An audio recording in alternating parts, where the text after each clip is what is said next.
இப்போ என்ன பிரச்சனைனா, ஆணவ கொலை நடந்திருக்கு. இப்போ நமக்கு தெரிஞ்சது இல்லையா, நெல்லையில் நடந்த ஆணவ கொலை. இது போன்ற ஆணவ கொலைகளை தடுக்க தனி சட்டம் வேணும்னா பேசிட்டு இருக்காங்க. இந்த நேரத்தில காதல் திருமணங்களுக்கு எனக்கு நடத்துவதற்கு கம்யூனிஸ்ட் அலுவலகங்கள் இருக்கு அப்படின்னோன, சீமான் அவர்கள் கூட சொல்லியிருக்காரு. கட்சி அலுவலகங்கள வந்து நீங்க இது போன்ற விஷயங்களுக்கு பயன்படுத்துறது தவறு. இதற்கான தனி இடங்கள் இருக்கு. எல்லா கட்சி ஆஃபீஸுமே இப்ப காதல் திருமணம் நடத்தி வைக்கிறதா நமக்குள்ள வேலையா நமக்கு? அதற்கு இவருக்கு ஒண்ணும் புரியலையே நமக்கு ஏற்கனவே. ஏற்கனவே எல்லா காவல் நிலையங்கள்லயும் போய் 18 வயதுக்கு மேற்பட்டவர்கள் வந்து திருமணம் செய்யலாம்.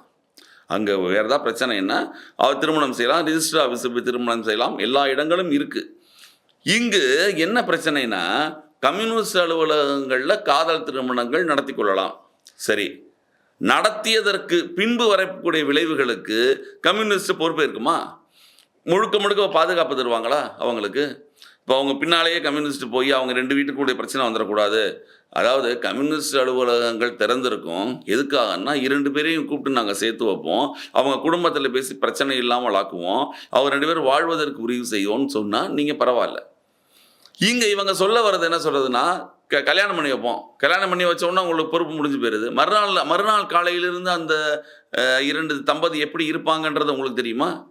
அந்த தம்பதிகளுக்கு வேற எந்த பிரச்சனை வராமல் கம்யூனிஸ்ட் கட்சி காப்பாத்துமா? தினமும் அவர்கள் பின்தொடர்ந்து போயிட்டு இருக்க முடியுமா? ஒரு கட்சி, அரசியல் கட்சி என்பது மொத்தமாக பிரச்சனைகளை தீர்க்கிறதுக்கு வழி சொல்லணுமே தவிர, நீங்க கூட்டு வாங்க நான் கல்யாணம் பண்ணிக்கிறோம். கல்யாணம் பண்ணி வச்சது கூட பொறுப்பு முடிஞ்சு போச்சு. பல இடங்கள பார்த்துருக்கோம். நண்பர்கள்லாம் சேர்ந்து கல்யாணம் பண்ணி வைப்பாங்க. கல்யாணம் பண்ணி வச்சுட்டு அவங்க போயிருவாங்க.